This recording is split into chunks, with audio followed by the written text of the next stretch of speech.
वकफ़ा वसलाम अला इबादिहिल्लज़ीना इस्तफ़ा अम्मा बअद अऊज़ु बिल्लाहि मिनश शैतानिर रजीम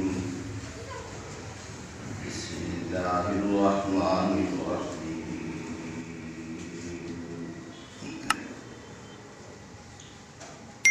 उदऊ रब्बकुम तज़र्रुअन व खुफ़िया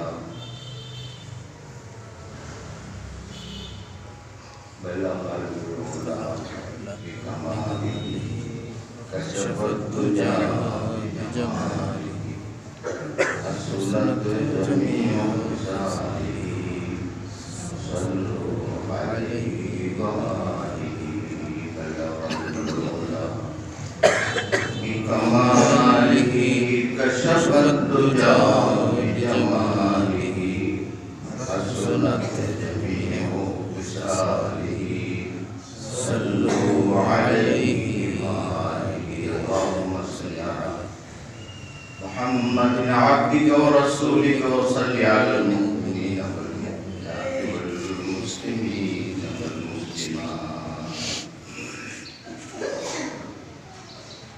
अल्लाह पाक कुरान करीम में আমাদেরকে বলছেন, আমাকে ডাকো, তোমাদের প্রভুকে ডাকো।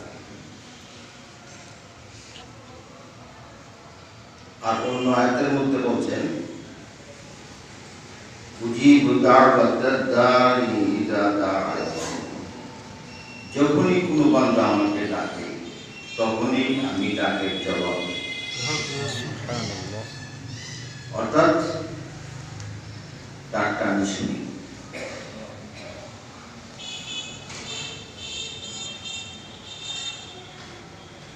কেন ডাকে এটাও তো আল্লাহ শুনেন, কেন ডাকে এটাও আল্লাহ বুঝেন। যদি একদম গোপনে ডাকে, কানেও শোনে না, নিজের কানেও শোনে না, তবু আল্লাহ পাক সব শোনে।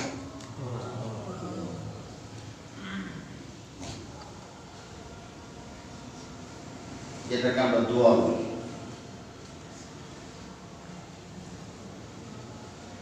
সমস্ত বুজুর্গান তিনি বলছেন,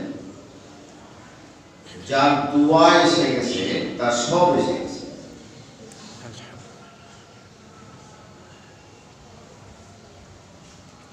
আমরা এমন বুজুর্গান দিনকে দেখেছি যারা দোয়া করার সময় আগেই বলতেন যে আমি একটু দোয়া লম্বা করবো, আপনারা যদি প্রস্রাবে ধরে প্রস্রাব করে আসবেন, যদি খারাপ লাগে একটু আটকে করতে আসবেন, দোয়া লম্বা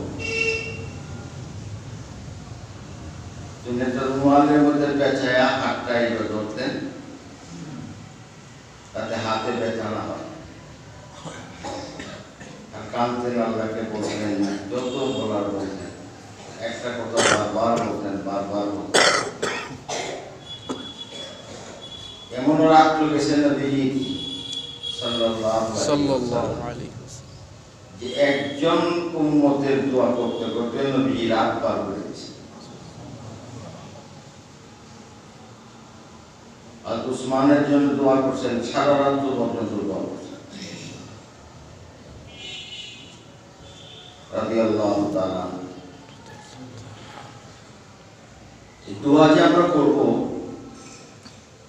দোয়ার কিন্তু কিছু বিশেষ টাইম হাদিসের মধ্যে আছে।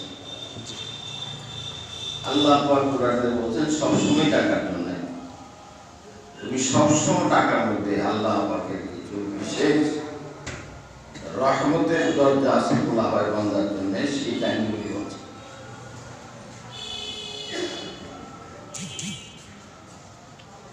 দোয়ার একটা টাইম হইল ফজর নামাজের ফরজ নামাজের পর। সংক্ষিপ্ত ভাবে বলেন, যদি ইমাম হন সংক্ষিপ্ত বলেন, আর যদি মুক্তাদিদের সাথে দোয়া করেন তাইলে আপনি কিন্তু ইচ্ছা করলে ইমামের পরেও দোয়া ছাড়তে পারেন। আপনি ইচ্ছা করে 10 মিনিট পর্যন্ত দোয়া করতে পারেন, ইমাম সব শেষ করে হবে।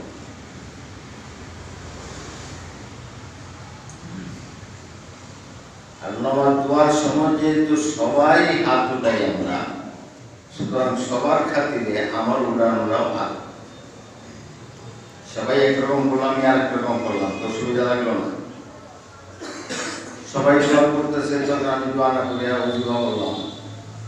আল্লাহ রসুল বলছেন দোয়ার জন্য ফরজের পরে এই অজুবাটা আমি পরেও করতে পারবো, কিন্তু আগে আল্লাহ রসুলের কথা মনে নেই, ঠিক না বেরি? তাহলে আমার দোয়া আল্লাহ কবুল করবে।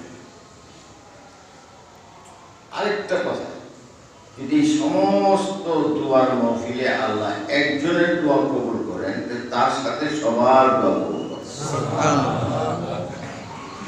আর আমরা অনেক সময় নামাজের পরে দোয়ার গুরুত্ব দিই না, কিন্তু আল্লাহ রসুল বলছেন এটা কবুলের সময়। যেহেতু কবুলের সময় গুরুত্ব দেওয়া উচিত না ছেড়ে দেওয়া উচিত? গুরুত্ব দেওয়া উচিত। আমরা মনে করি ডক্টর দোয়া করবো, দুই রাত নামাজ করে লাগা, এই যে তারা আমরা করলাম, এতে জীবনের যে আমার টাইমটা মৃত্যু, এইটা কি বেশ কমাইব? টাইমটা মৃত্যু বেশ কমাইব? যে তার যেহেতু তাড়াতাড়ি নামাজ করেছি, কাজে আমার মৃত্যু তাড়াতাড়ি এল, আর যেহেতু দেরি করে তল্প মৃত্যু দেরি যাইব, তাও না। আমি একটু সময় বাঁচাইলাম বললে আমার রিজিকের ফয়সালার কোনো বেশ সম্ভব না। गड़बड़ी सी बहन रातर को जाए, गड़बड़ी सी बहन रातर को जाए, चंद गुंजत किस्मते के रोजाए। সবার ভাগ্য নির্ধারিত, এদিকে কোনো বেশ কম হবে না। তারা আমরা বলি দোকানে যাই আর দেরি দোকানে যাই, সব আমি তাড়াতাড়ি গেলে আল্লাহ সামলাইবেন, আর না যেতে পারলেও কেন সামলাইবেন? আল্লাহ সামলাবেন।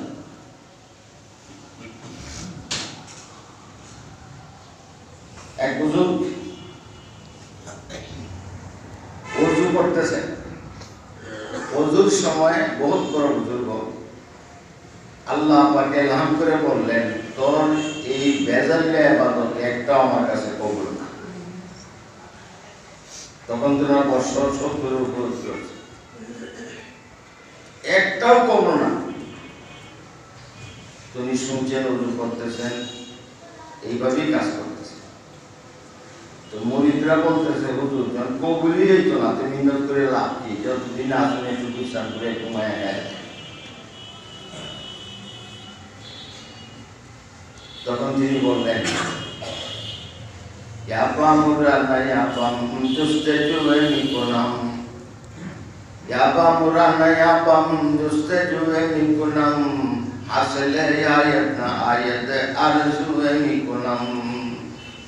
আর তো কোনো দরবার নাই, আর তো কোনো স্থান নাই, আর তো কোনো দরকার নাই, আর তো কোনো আল্লাহ নাই। যে কবুল না করলে তার কাছে যাই বলবো, উনি মানছেন না, আপনার কাছে আসলাম, মানলে ওনার কাছে থাকতে হবে, না মানলে ওনার কাছে থাকতে হবে, আর তো কোনো উপায় নাই। যে কথা বলছেন আবার এলাম, কবুল আসতো গর্জে হুনার নিস্তাতো, কবুল আসতো গর্জে হুনার নিস্তাতো, কে জুলমা পানা হে দিগার নিস্তাতো। বান্দারে সব ইবাদত কবুল করে নিলাম, কবুল করে নিলাম, তার মধ্যে একটা মূল্যবান কথা বলছ যে আমি ছাড়া আর তোর কোনো উপায় নাই, এই জন্য কবুল করে নিলাম। আর কথা বলেন সুবহানাল্লাহ। কবুল আসতো গর্জে হুনার নিস্তাতো, কবুল আসতো গর্জে হুনার নিস্তাতো, কে জুলমা পানা হে দিগার নিস্তাতো। আমি ছাড়া তোর কোনো উপায় নাই। আসলেও লা ইলাহা ইল্লাল্লাহ, আল্লাহ ছাড়া আমাদের আর কোনো উপায় নাই। একটা টাইম হইল ফরজের পর, আরেকটা টাইম হইল সমস্ত নবীগণের জন্য ছিল বকরাতম বাশিয়া, সকালে এবং রাত্রে। যেটা বলেন একবার সকালে আরেকবার।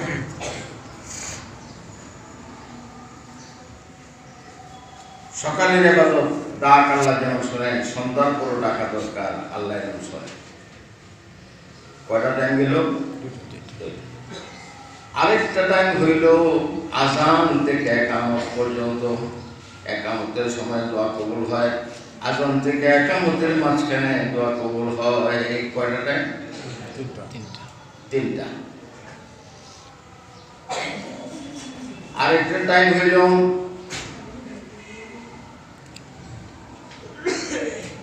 জুমার দিনে সূর্য অস্ত যাওয়ার পূর্বে, জুমার দিনে সূর্য অস্ত যাওয়ার পূর্বে, সূর্য ডুববার আগে আয়েশা রাদিয়াল্লাহু তাআলা আনহা যেহেতু বের হতেন না, একজনকে বাইরে তার করে রাখতেন শুক্রবারে যে সূর্য ডুবার আগ টাইমটা তুমি আমাকে জানাইও, আমি আল্লাহর কাছে দোয়া করব। উনি ওই সময়টা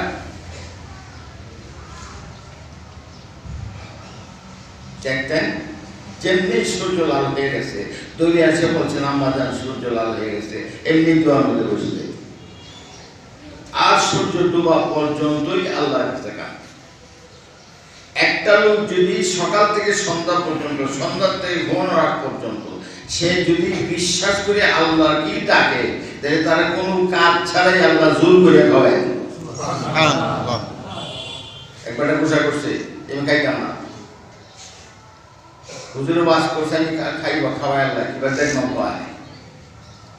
একটা খুব বড় গাছে, বট গাছের আগ হয়ে গেছে, তাও বিশেষ জঙ্গলের ভিতরে। এত গাছও বইছে, আর এই রাস্তায় যখন জামাই দিয়ে যায় আমরা আগে খরফত দিয়ে দিতাম, ঠিক না বেটি? যে মিষ্টি এটা কি বলতো, খরফতে হতো না, খরফতে দিতাম।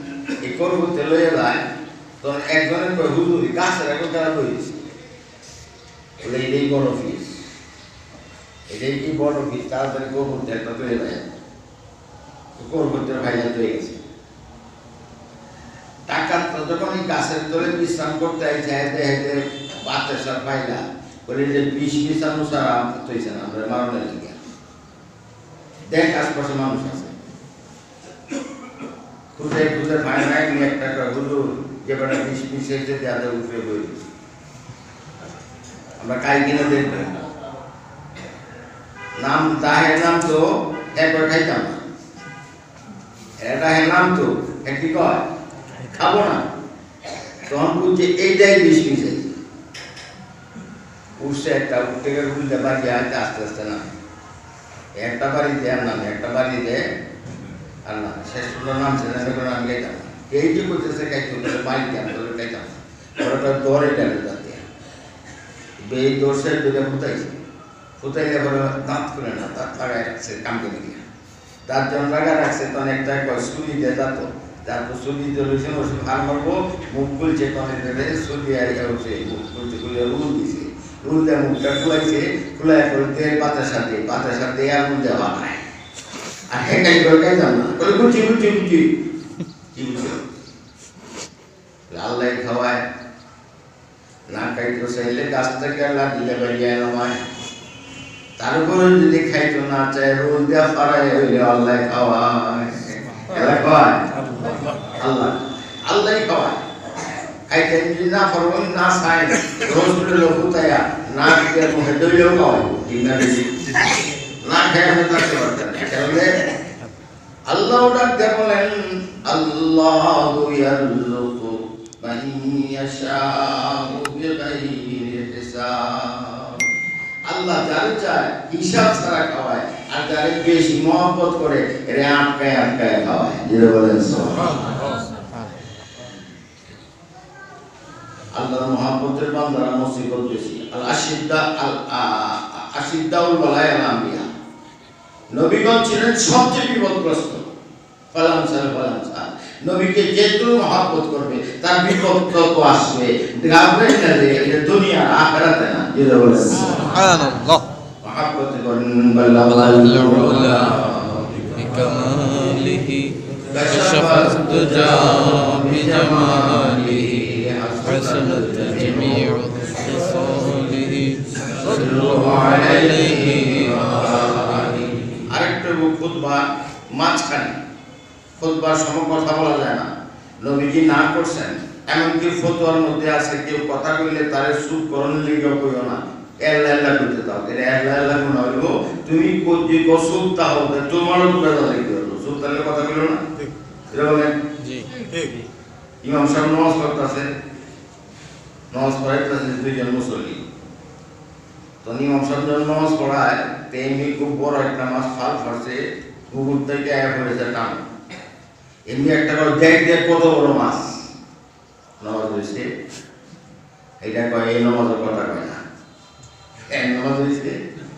ইমাম সাহেব কয় আমি যে কথা কইলাম না এটা বলুন না, কার নামাজ হয়েছে? কেউই নেই। এই খুতবার সময় কেউই নেই, এমন যেন না হয়।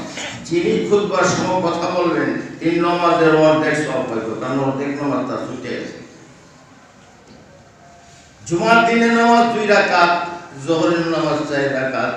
2 রাকাত আল্লাহ খুতবার মধ্যে নিয়ে গেছেন, আর 2 রাকাত নামাজ পড়ার জন্য দিয়েছেন। জোরে বলেন সুবহানাল্লাহ।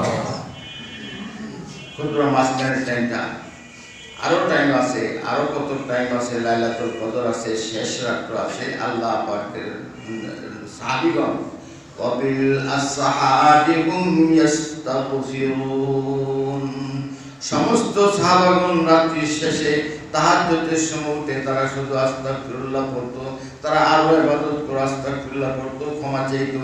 ওই সময় যদি কোনো বান্দা কাঁদে আর আল্লাহর ভয়ে তার চোখের মধ্যে এতটুকু পানি আসে যতটুকু পানি সুয়ের আগ পরিমাণ, তো আল্লাহ পাক সেই বান্দার জন্য জাহান্নামের আগুন চিরদিনের জন্য মাফ করে দেবেন। بكماله كشف الدجى بجماله حسنت جميع خصاله صلوا عليه